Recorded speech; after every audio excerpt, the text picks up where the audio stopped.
Before this video begins, I want you to kind of take a step back, close your eyes, and think of to yourself that you're in an arcade. And you hear so many different machines going off. You see your friends having fun, crowding around a certain machine, and you hear this. Welcome to the King of Iron Fist Tournament 4.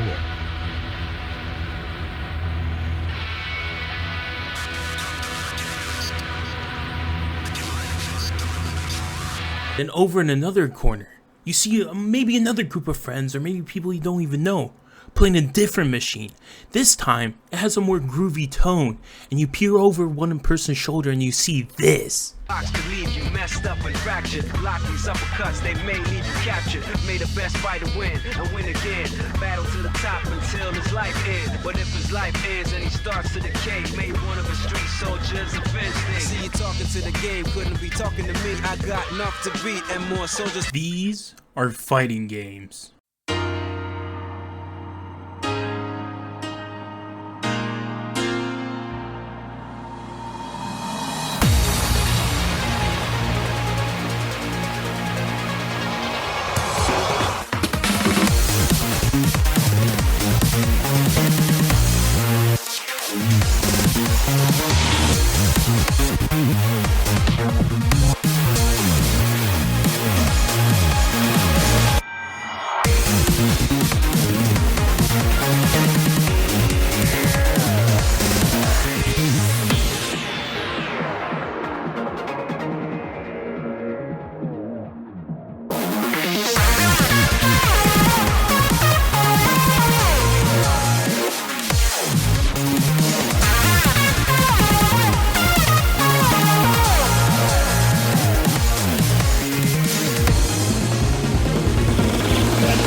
So, well, they are some of the most important and influential games ever, despite what some may say that it's kind of a niche genre. Fighting games have by far the biggest expression of skill, since you can find so much tech and moves and different combos that you can do that just keeps you coming back over and over again. With many people playing these games and showing off their skills, this doesn't just apply to the newer games either, since you can find people playing fighting games that came out 20 plus years ago with communities still thriving in them. Hosting tournaments and hosting LAN events, you can find whatever fighting game you're interested in, and I bet there's a Discord server playing those games. With so many being so well known, like take it from me, go ask your granddad about Street Fighter and he'll reminisce on Ryu from Streets like he's his own damn son. But that's just how big they are, and I feel as if especially now they're heavily overshadowed by other multiplayer games where I feel they should definitely be more recognized. These games are by far some of the most fun to just play with friends in person. It's such a good social event, and even going to different tournaments or events, you find other people are just as interested in these games as you are. But of course, this can be equated to many things, such as I said prior, fighting games take a lot of macro and time to learn certain moves, which can easily drive off new players. But as newer ones come out, they become easier and easier to pick up, which is not a bad thing at all entirely, since this allows for so many to enjoy and appreciate fighting games. And honestly, even if you played something like Street Fighter 6, you can easily go back and play Street Fighter 4. Fighting games are beautiful in every aspect of them, and well, let me tell you something. Now in this video, I'm going to do something a little different. I'm not really going to talk about the fighting aspect of a fighting game. And hell, I know, I understand. This sounds crazy, right? Talking about a fighting game without talking about the actual core fundamental of a fighting game, what the two characters on your screen are doing, other aspects of fighting games that really make them stand out. And for someone that wasn't really big into fighting games 5-6 years ago, because I was scared of all the crazy inputs and techniques, there is a few aspects that really drew me into them in the first place. And those aspects are character, music, stages, and lore.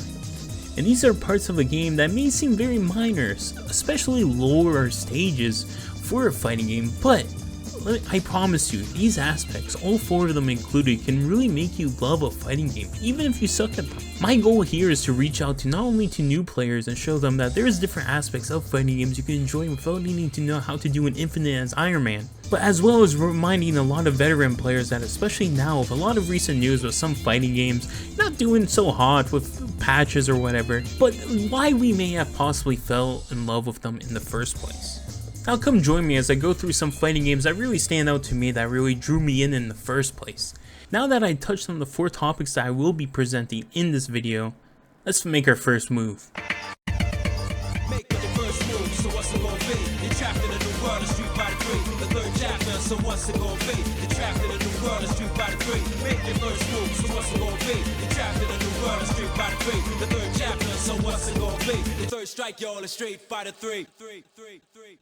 Now fundamentally, the biggest aspect of any fighting game is character, be it character designs, character moves, or just how cool they sound.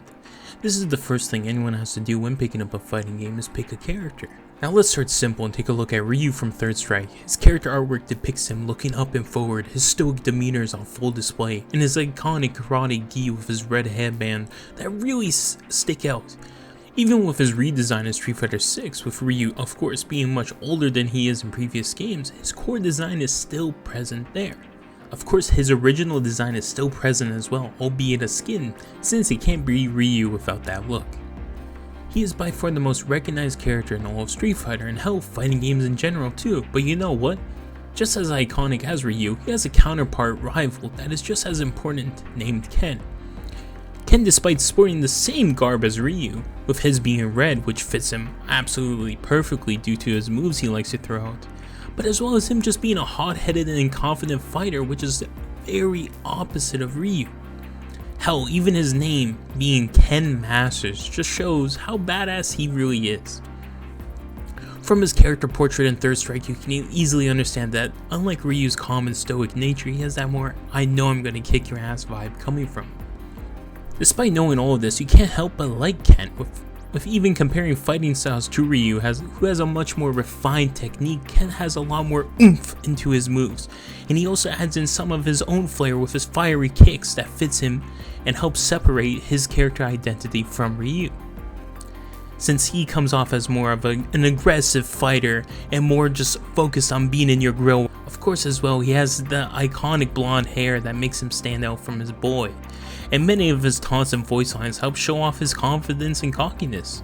Just one look at him and you can understand what kind of character he is. You can even understand how these two are best friends through just gameplay and artwork, like with the red headband that Ryu has that was given to him from Ken, showing how intertwined these two characters are just based off of their design alone. You can see this friendship between them even further in a lot of their animations when fighting each other. One of my favorites of these two is just how they always fist bump each other before each and every match, as a sign of respect that this isn't a battle to the death, but rather a test of strength between two friends. Now, why did I go in depth, talk about these two specifically? Well, because characters are the core part of a fighting game. Will you play a fighting game that doesn't have a cool character, or characters that have history with each other? Sure, go have some fun on footsies, but it runs out quickly since there's no character to reflect yourself on or call your own. Cause hell, deep down we all want to be like the character we choose, right? Be it they're just cool or badass, or there's a certain aspect of them that just clicks, just makes us go, man, I want to be just like this guy. Or you're in the other boat and you just find the character hot. Because like Mr. Northern Lion says, there's only really two ways to pick a fighting game character. When you start a fighting game, worst advice in my opinion you could receive is, why don't you just try 100 characters until you find one you like? No, man, because you don't know what you're looking for. Pick the hottest character and fucking go off. But jokes aside, we all pick a character for a different reason, be it design, story, playstyle, or maybe even their theme. Everyone can find at least one character that really speaks to them. Now, I want to look at some other designs for characters that I really fuck with, that you might fuck with too.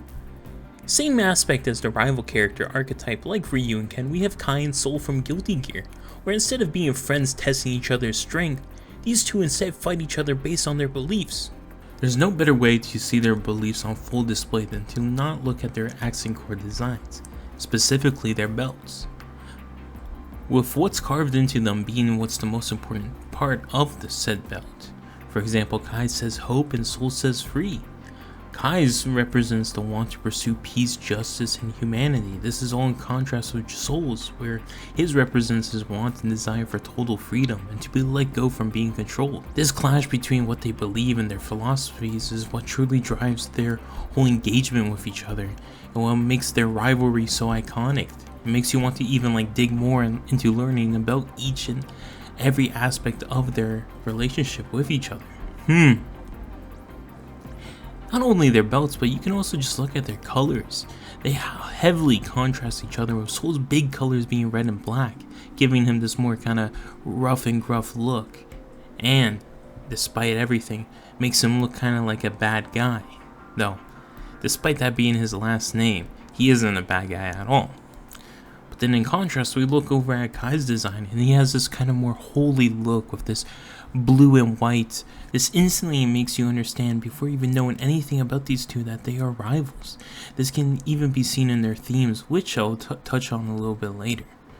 Now, stepping away from rivals, especially ones with brown and blonde hair, how about some other characters that are cool to look at? Morrigan is one of the most iconic characters from Darkstalkers, and you probably even know who she is without even know what Darkstalkers is. But she's not the only one. Darkstalkers in general feature so many cool characters like Lord Raptor, who's a zombie known as the Rocker of Death. Or how about Felicia, who's a Catwoman and she spins like Sonic. And of course, how could I forget the absolute legend, the best looking character in the whole entire game, the GOAT Sasquatch. But then there's Akuma, who's another character from Street Fighter that is what would happen to Ryu if he fully given into his dark side, with his cool red hair and his iconic symbol on the back, which means 10. This translates to heaven or providence and basically symbolizes his strength being above all. And of course, it wouldn't be Akuma without his iconic 1000 Deaths.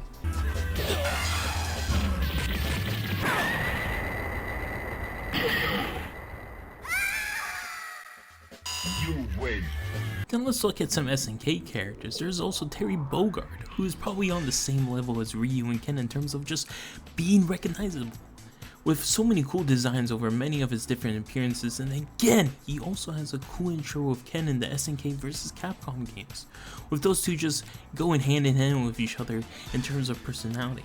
Of course, I can't just mention Terry without bringing up Mai as well, for well, obvious reasons for being just as important of a character for Fatal Fury and King of Fighters. Then of course there's BlazBlue that has so many cool characters like Hakuman, Ragna, Nine the Phantom, and hell, the strongest character in the universe is who?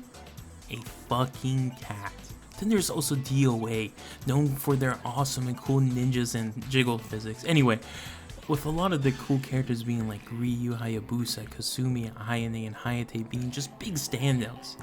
And then there's Brad Wong, who's such a unique character because he's crazy and just funny with his drunken style animations, and gives him just so much character just for just looking at his idle animations. And of course, I cannot just not mention my favorite game ever for fighting games being Tekken, with its cool and badass characters like Kazuya with his slick ass pants, with his son also having some slick and clean pants, to then Hayachi with his damn haircut. This is also the same series with Yoshimitsu having a significant design change over time, and changes every time because the character is actually not the person you're seeing or alien, but it's actually the damn sword. And then this is the same game that has Roger and Kuma the damn bear. And those are just not even touching the surface level of just how many crazy unique characters there are in these fighting games. And honestly, fighting games has a character for everyone. Even if you think you can't find someone that you will like, you can. With so many iconic designs, from like different belts on Soul, or Kazuya's slick ass jacket, a lot of the coolness factor of just hitting your buttons while playing these games will be lost for not these cool character designs. Characters is by far the core foundation of any fighting game, and what is truly important for any player to stay long term. Without there being a cool character or someone that you just like a lot from the fighting games, I just don't see you sticking with it. So without that fundamental parts of having cool characters, fighting games would just not be the same that they are today. But with that being said, there is something that ties in with these iconic characters that without it, the characters would lose half of their identity. Now, music. Music is such a core part of any video game ever that sometimes it kind of just becomes white noise almost in the background and you don't really think about it too much. Until there's just a banger track that plays. Now earlier, I did mention in the section with Kai and Soul that their themes are very important for their character, and this doesn't just apply only to them either.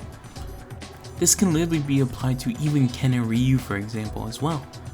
But music is just very important in general, because when you think about it, when you hear certain themes, you will immediately think of said character. Take Guile's theme, for example, from Street Fighter 2 Turbo.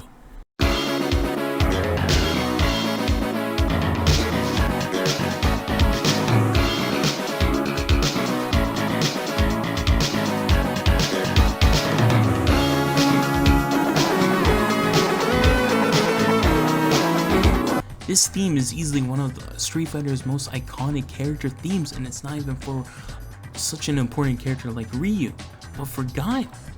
And what's great is in the future games, they tend to remix these themes even more and add this kind of oomph that fits for their whatever respective game they come from. For example, let's take the Street Fighter 5's Guile's version instead.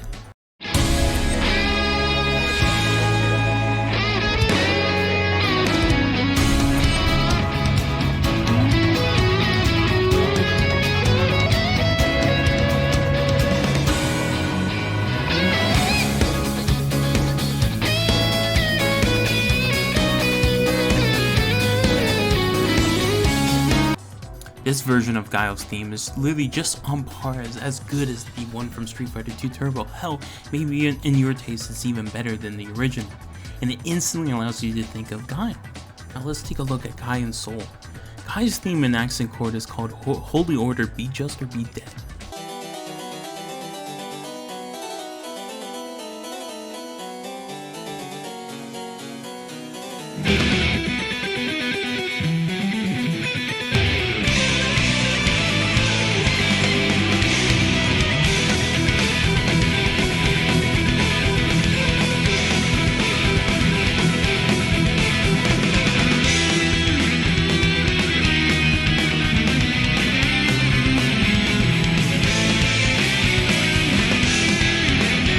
This theme has a sick guitar riff and has a very kind of church melody to it.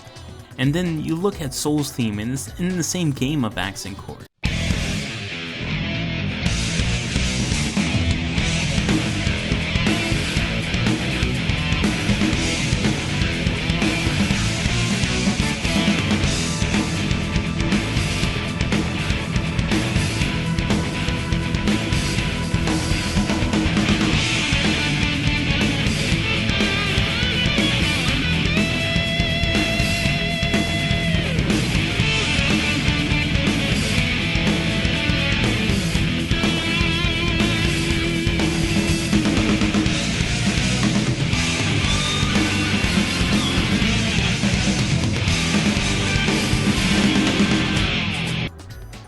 This compared to Kai's is very chaotic and changes multiple times and has a sick drum beat in the background with the theme being called Keep Yourself Alive Too, which funny enough is a reference to Queen's song by the same name.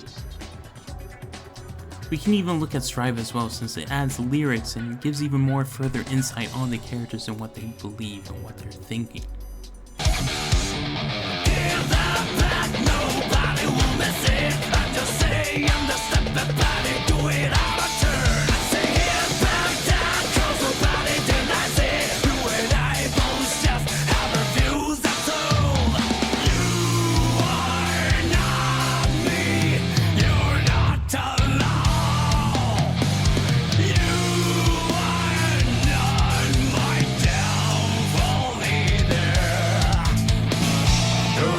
Sky, girl before the light, like a crying for the moon.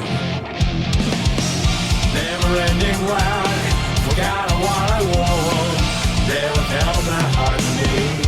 That's why I go forward, don't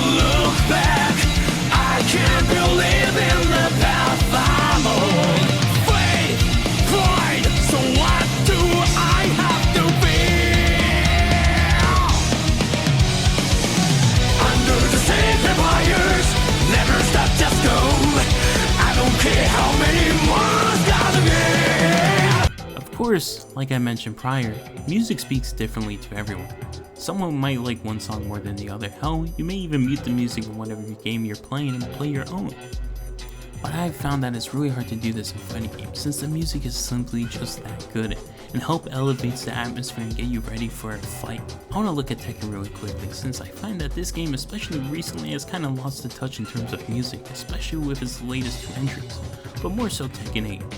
Tekken has so many good songs that just make you go, damn, like... I'm here now. I'm doing the best I can. Where are you now? Did your dreams come true? Here we go.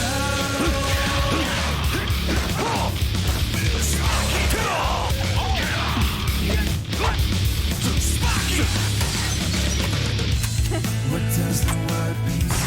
Should only be a smile on your face. Answer me ready, God. The sun rises again.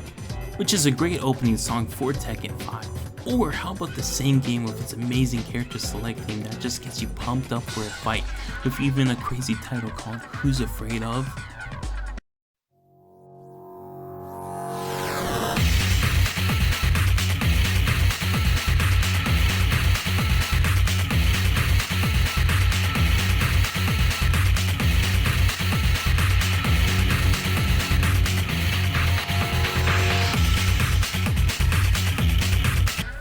Formless Water, which is such a unique track to the game, and then has a spiritual successor in Dark Resurrection called Estra de Estrella, which is the same song but taken up to this more mythical and ancient sound.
How about you and your friend just want to do one last battle, so you pick the stage Dragoness and hear this.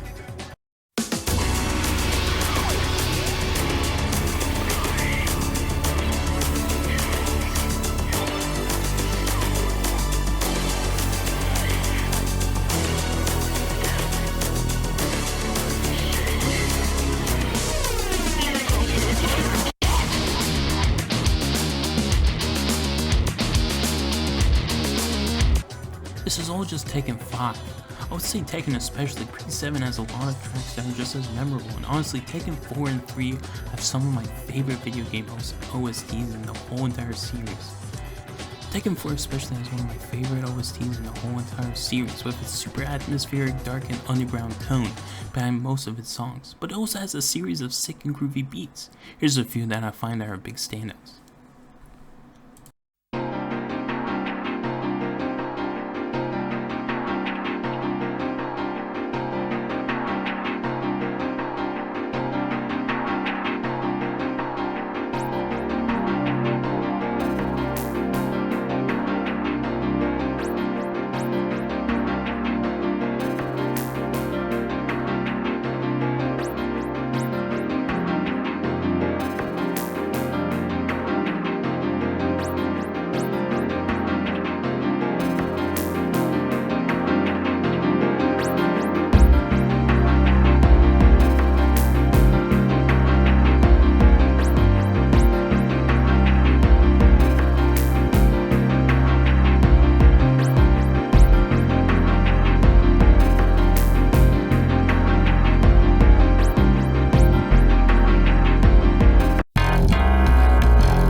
can be here all day gassing up just how good the soundtracks in earlier Tekken games are. Especially 3 with King's theme, Eddie's theme, hell even the Secret Battle theme. Those are all 3 just iconic and beautiful songs that you may have heard in the background of this video. But if I actually went in through every single Tekken game, it would take me at least like maybe, I don't know, give or take 2 hours. And since I have no history in music other than telling you just how good these songs are with their beeps and boops, but I can tell you guaranteed that music just helps elevate the game and setting the mood perfectly. What's really nice though, especially in Tekken 8, is that you're able to select music for whatever game is your favorite, with their select playlist from each game. This allows the player to establish the mood that you so enjoy, or maybe you're feeling nostalgic for one of the older games. Hell, you can even customize and make your own OST using different tracks from each game, and just shuffling them all together and then play them to play at the beginning of a match, or the climax of one, the character select, or even the main menu. This kinda just shows their dedication for the series despite what's going on right now. We just won't talk about how this feature was locked behind just PlayStation players back in Tekken 7. And don't even get me started on Street Fighter 3rd Strike. Oh my lord. That game has some of the best tracks ever, with this kind of mix of like groovy beats with almost a rap feel to it, and then also just including like breakcore like songs with Akumas. But here's just a few that I really liked.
Dudley Glaze aside, because his themes are just that damn good, I really just love the songs and just the different generational leaps that they chose with each and every iteration of Street Fighter, and how they just remixed the very first theme in certain different ways, which you can see a lot in Dudley's, comparing Street Fighter 3 to Street Fighter 4.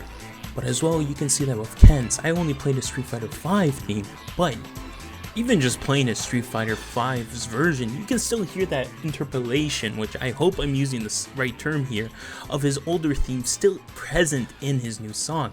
And that's just something that I really love about Street Fighter's music. But I feel like Street Fighter 6 kind of missed the mark in terms of character themes. There's a few that are really good, especially the newcomers. I find Jamie's is really good.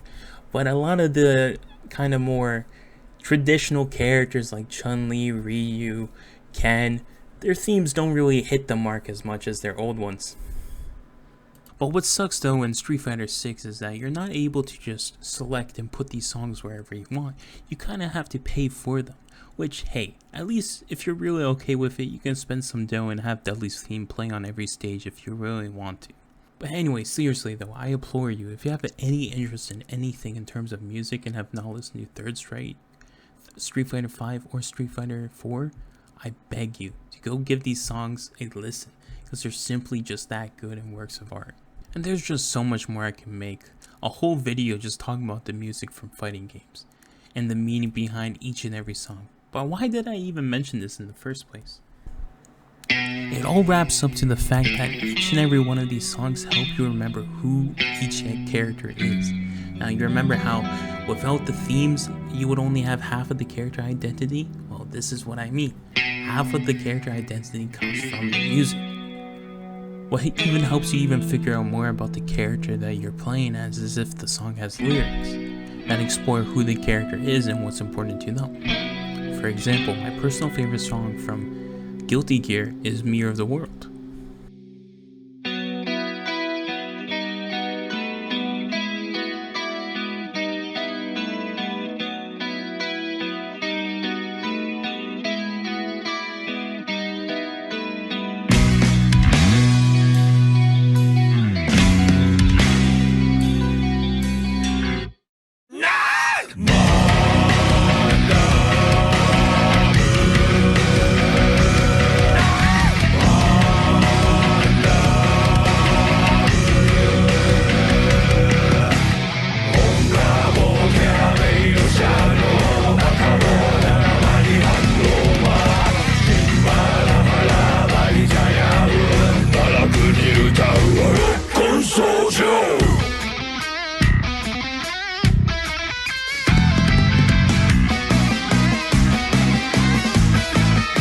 The beginning of this song haunts players so much because this is like the only part you will ever hear in any Guilty Gear match ever.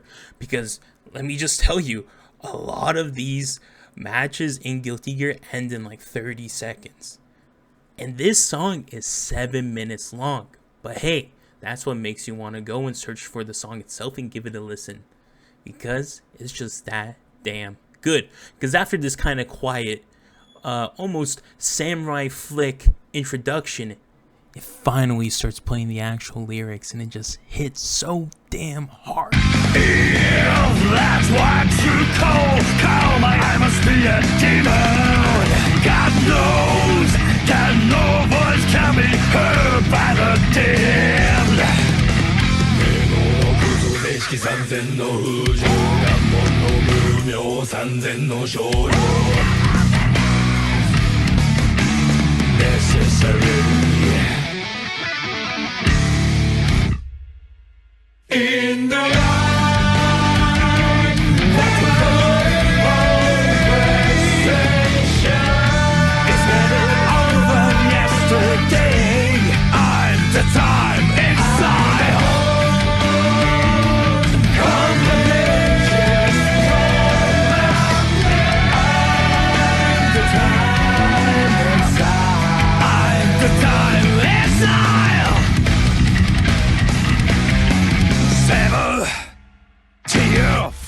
So a little fun fact about the song, that little bit of Japanese you hear at the start there, that is something that's not really heard in a lot of Guilty Gear songs, because most of them are spoken in English by Naoki, right? He's the singer for like basically all of the Guilty Gear songs, unless it's by Aisha. But this is one of the rare few songs that he's allowed to speak Japanese, and honestly for Biken, it just fits perfectly. but fitting perfectly because, well, she's one of the only Japanese characters in the whole entire game due to lore reasons.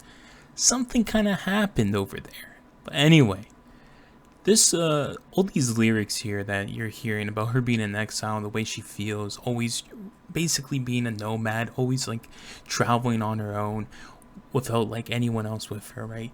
And this whole song kind of just represents her internal struggle between her consuming desire for vengeance over her tragic past, as well as just her slow journey to finally healing and accepting the new era, right? The new era of Strive, because Strive is basically kind of like a new beginning almost in a sense, because a lot of the character arcs finally wrap up. And this song goes through that whole thing until it gets to the very end. And the very end is when you can kind of feel like maybe Baiken has finally accepted who she is and can finally face the future going forward. And it's just the most heavenly sounding shit I've ever fucking heard in my life. Give it a listen. If I had a comrade, I wonder what I would tell them.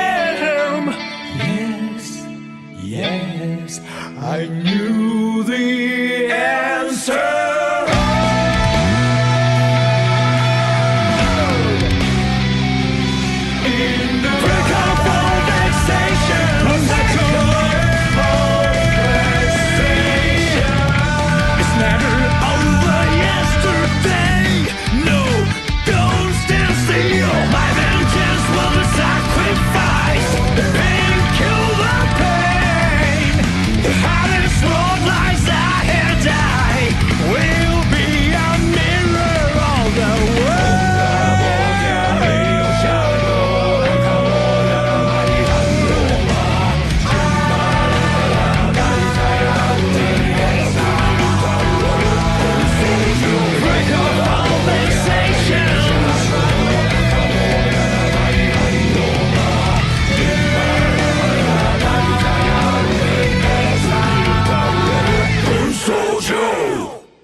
But of course, this is just little bits and pieces here that I really liked of this song.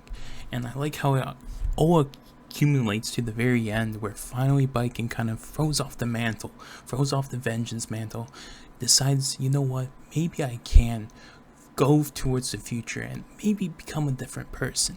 Her theme also ties in really well with Angie's theme as well, and how those two characters interact with. But just looking at the lyrics and understanding and hearing it, you truly understand who Baiken really is, and it elevates Baiken even more. So now, every time you hear Mirror of the World, just say walking down the street, in your car, working out, you'll instantly think, oh, this is Baiken's theme.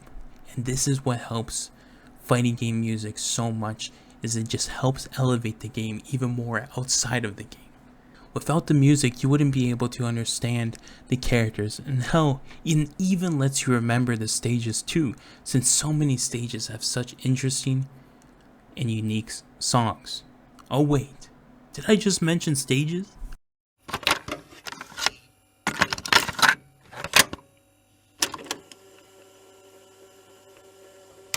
Depending on the game, stages kind of just end up being just a background for a lot of them. Especially 2D ones more so than 3D ones, which I'll get into more later, since in 3D games you can interact with the stage you're on way more. Games like Guilty Gear have changed this though, with their stage swaps and their wall breaks. This fundamentally adds a new background stage every time this is performed, and allows for a neutral reset, which is a gameplay mechanic. But of course, you could replace these backgrounds with just a gray box and the game would still function the same even without them. And honestly, when you are playing one, you don't really take the time to look at what's going on in the background. But trust me, stages are just as important as music and characters, since honestly, stages themselves are a character on their own. So many feature so much detail and beautiful art in the background that if you ever find the time to actually just sit down and go for the practice and just sit on every single stage and just see what's going on in the background, you'll be truly astonished with just how much is truly going on. Arguably, I can say that the stages are on the same level as importance as just mechanics, since who does want to just fight on a boring gray box? But here, let's go ahead and take a look at a few stages that I really enjoyed from different fighting games, and what I truly believe helps set the mood and atmosphere for said game perfectly. Now, I won't lie, I'm going to talk about Accent Core a lot here just because I think the background artwork and just stage design is just perfection. Absolutely beautiful. The art team at ArcSys for Guilty Gear is just able to nail down the aesthetic so well, and it truly makes you feel like you're in another world. From the stages alone, you can find so many fun and small details and help build up what the world of Guilty Gear really looks like in your mind. I especially like China and China 2. Yes, that's their names, but they have this kind of beautiful orange and dark colors, and how on China's stage you can see just one of the workers in the background running orders and periodically coming back to make another order. Where in China 2, it has this kind of beautiful sunset, like something out of a samurai flick where they're fighting at dusk. And the way the shadows are able to reflect from it is beautiful. Babylon is another stage that builds up on the world building even further, giving you this overworldly feeling. It makes you just wonder, what happened here? Why is what looks to be a church sunk in the background, and the large architecture in the background stretching over the horizon with the goddess statue makes you feel like this may have been a holy place before the sinking. Maze Ship is another favorite, where in Accent Core you can see all the jellyfish pirates working. Well, maybe working is kind of the wrong word, since a lot of them are kind of just chilling around in the background, but it adds a lot of character. Especially since May is the only jellyfish pirate we can play as, so it gives a little bit more insight on who May is. And then, in the later night stage, you can see them all just relaxing and having fun for the rest of the night. This is just something I really like about Guilty Gear Accent Core. It gives a lot of different variations to the stages that gives more a kind of a more fun take, since you're not always playing on the same stage, and gives it more like a life to it, since there's like a cycle to it from being day to night. Then there's Nirvana. Unlike the chilly night sky of May's stage, it has this creepy vibe with a giant beast in the background. Again, this just builds on the world of Guilty Gear, and I cannot stress enough how important it is. I promise you, there's just no way you can play this and not want to find out more about the world and do some more of your own research. This is something Guilty Gear and other ArcSys games do really well in the stage art. Each stages in these games feel like it's telling you a story or showing you a glimpse of how the world is and how different it is from our own. One of my favorite stages in all of Guilty Gear, for example, is Heaven's Edge, both in Xrd and Strive. This interesting world of Guilty Gear is thrown on full center here even more, especially the Strive one, with the wall breaks allowing you to see more of this area and fully explore its brilliance at full display.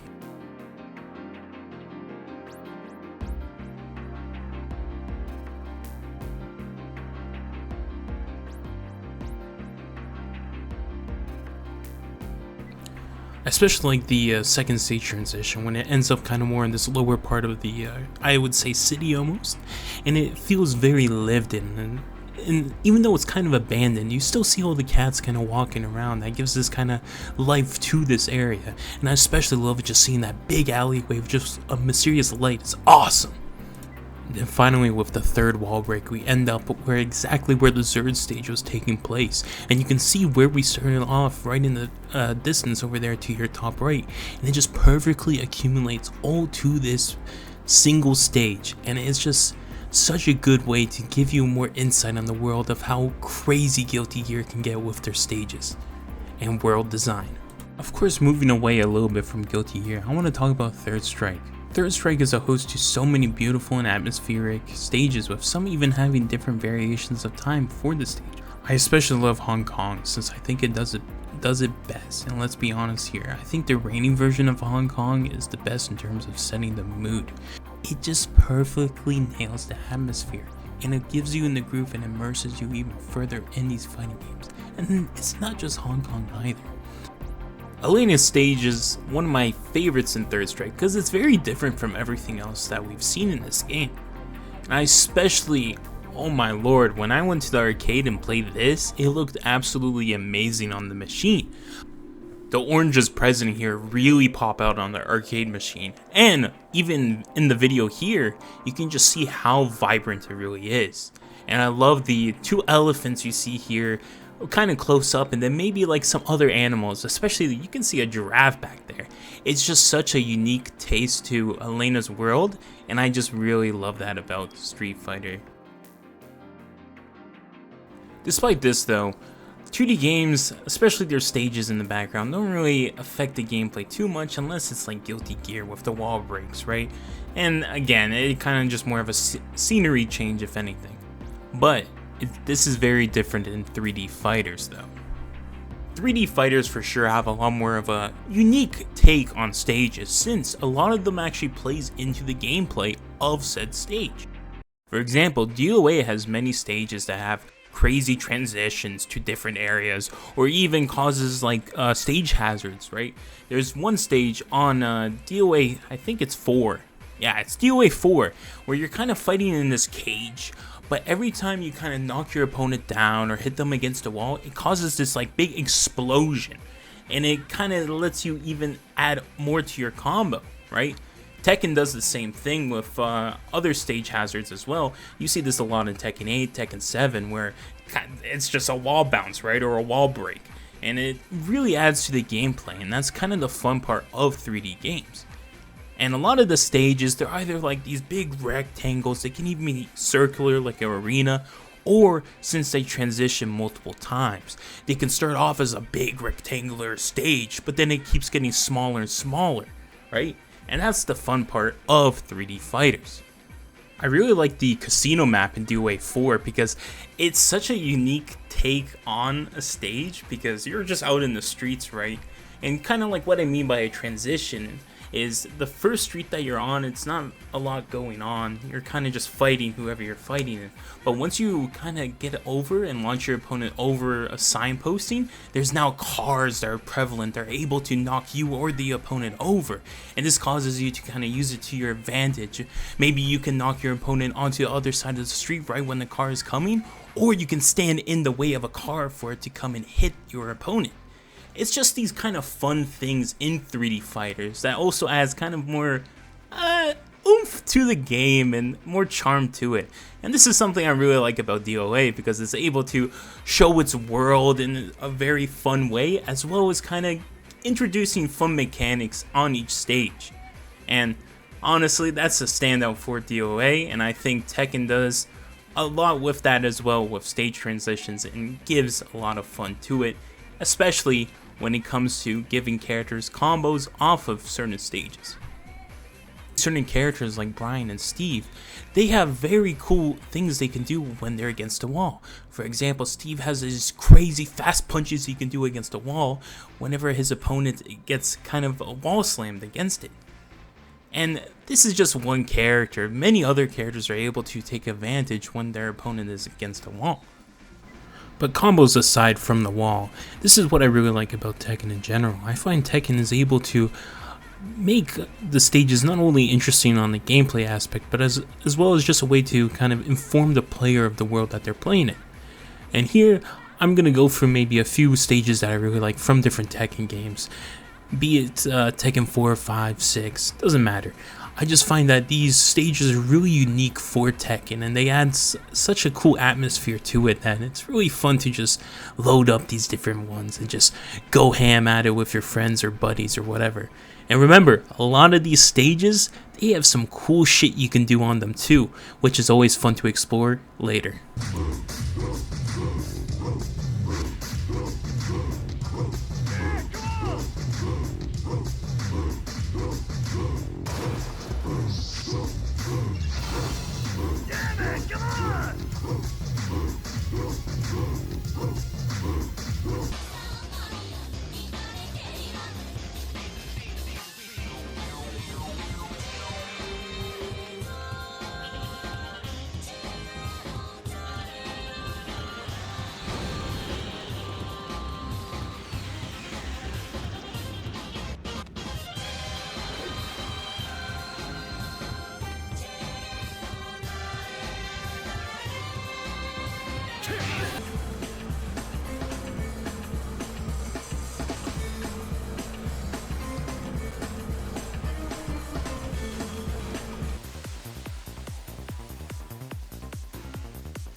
But those were just a few stages from Tekken that I just thought were really big stickouts that just, to me, just signify what Tekken really is.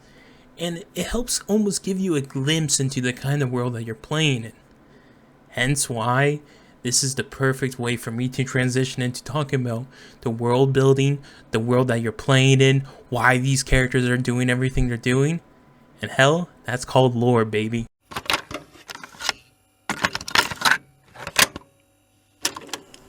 Of course, everything I've talked about prior, be it characters, stages, music, it all kind of just ties back all around, and somehow, it just connects all to the lore.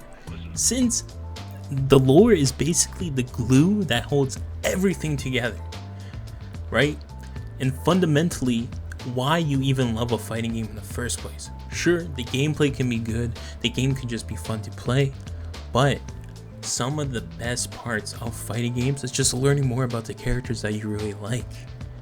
And that's why, as a Vatty Video listener myself, I love just going into the lore and digging into the deep parts of what makes a character tick and what I will like about them in the first place. Now, this section of the video won't be nearly as long as the other three, since I can't really talk about all the lore and all the crazy shit that happens in all these video games, or else I would be here for about like 10 hours, you know? For now, I'm just gonna cover some lore here and there that I find very intriguing and fun, and that maybe you would too, and kind of incentivize you to go and look into it yourself. But before I continue, there is one rule for fighting game lore, and that is just don't take it at all that seriously. You can start going down some crazy rabbit holes and finding these crazy holes that just don't make any sense in terms of the grand scheme of the whole story. For example, Johnny from Guilty Gear, what does he like? His prized guitar collection, his hobbies, finding good women, his dislikes, people who don't get jokes, and you'll just sit there scratching your head thinking, what does this all mean? And honestly, most of it is just for fun. So for all of the merit and stuff I cover here, it's just meant to have fun. Like for example, look at Tekken, right? It's been around for, let's say, 30 years. I think it's been around 30 years or so. And you would expect it to be very complex with some crazy storylines.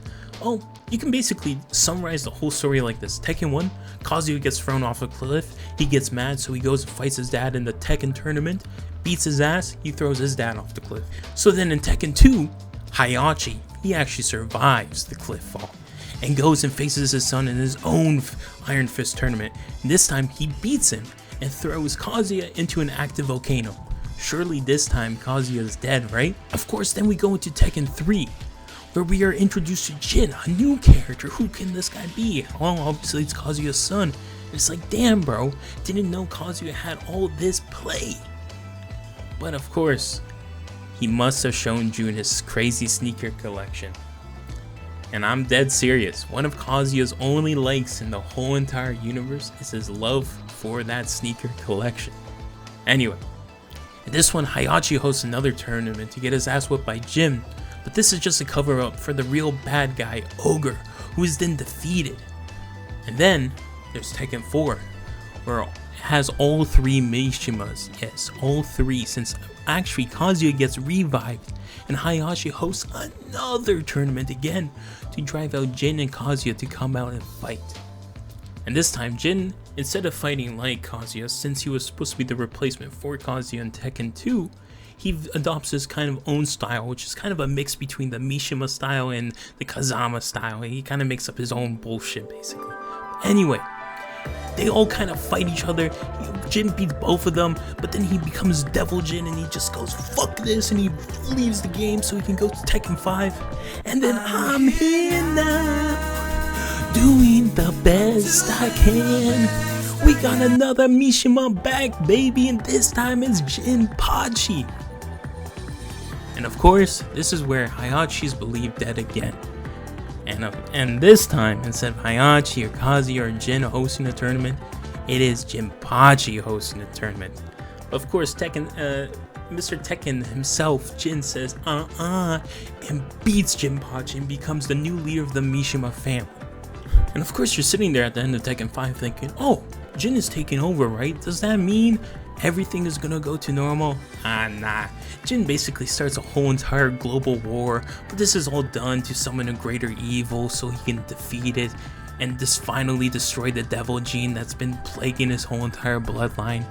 But this time we follow a different character named Lars with his robot AI girlfriend Alyssa, and they're going fighting around. This game plays so differently, it's so whack, but whatever. At the end they defeat Azil, who's the origin of the devil gene, and Jin supposedly sacrifices himself, showing that Heihachi and Jin are both dead, leaving only Kazuya. So then in Tekken 7, Jin and Heihachi are still alive, and another Iron Fist tournament is hosted where Kazuya is the one hosting, and this one finally climaxes. This is where the blood feud between Kazuya and Heihachi finally end, right? So the big great battle happens. Kazuya ends up beating Heihachi. He takes him, and just like in Tekken 2, he takes his, or Tekken 1, I'm already getting confused, holy shit, and he takes his dead body and throws him down into a cliff. And of course, sorry, not a cliff, that's kind of an understatement. It's actually a living volcano where presumably, finally, Heihachi is dead. Then Tekken 8 takes place, right? This is kind of where Jin and Kazuya finally fight to each other and try and end the whole entire blood feud, right? I won't get into the spoilers for that one since that is kind of the newest game. But it's pretty interesting playing the stories anyway, because you get to just see this whole entire 30 years of a storyline of just these guys and their whole entire family line. And as well as Heihachi's dead in Tekken 8, he's not here anymore, completely dead. が見る前に休憩から帰ってきてるといいんですけど JGCR, I have one comment for you.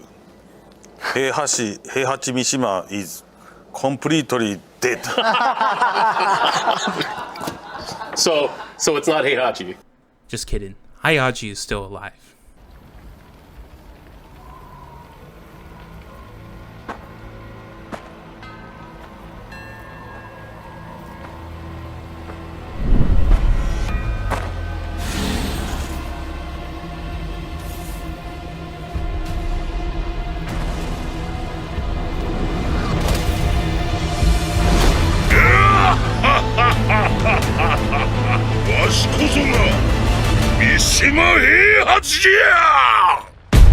Now this is what I mean. On the surface, the lore and story sounds so dumb, but it's just fun.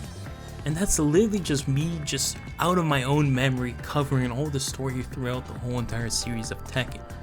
And honestly, that is one of the parts for Tekken it has is a really fun just story mode, as well as just the arcade mode, since every single character has their own reasons for entering the tournament and their own backstory, and it's really interesting. Like Eddie's trying to avenge his master, you have Steve trying to figure out who he actually is. Like honestly, Steve's story is probably one of my favorites in the whole entire series, and it's really deep of what kind of subject matter they cover for him.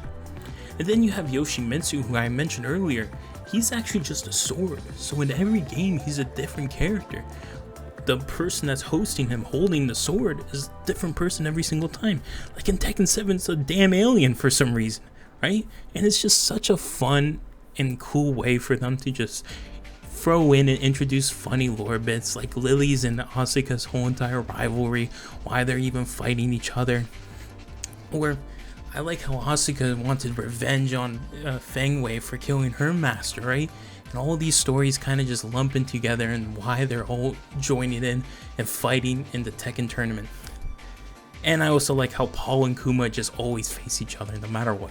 Both be it his dad, because Kuma is two different characters, because the old Kuma dies of old age, so little Kuma Jr. takes over, right? So it's just fun to just see Paul always needing to fight Kuma in the tournaments. And it's just something that, honestly, it just brings so much charm and pleasure into just learning more about these characters and why you would love the universe of Tekken. Hell, Street Fighter did like such an amazing job too with Street Fighter 6. It has a whole entire open world kind of like story mode with Metro City being this like big part of it. And it's one of the craziest things ever, because it kind of what helped make Street Fighter 6 so popular in the first place was for that single player mode. And it really helps that you can find out so much more about all the different characters, especially DLC ones that they add later on, which you can just go talk to and master their style, and it acts like a tutorial for you.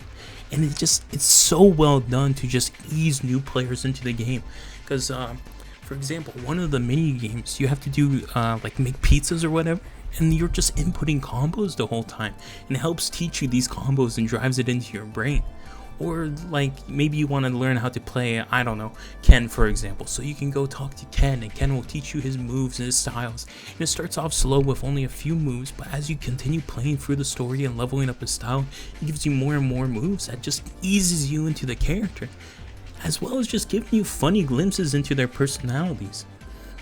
Right? Ryu's such a good standout because when you start learning under him, he'll send you texts and he doesn't know how to use a damn phone. So he's like this old man trying to talk to you the whole time. It's just so fucking funny.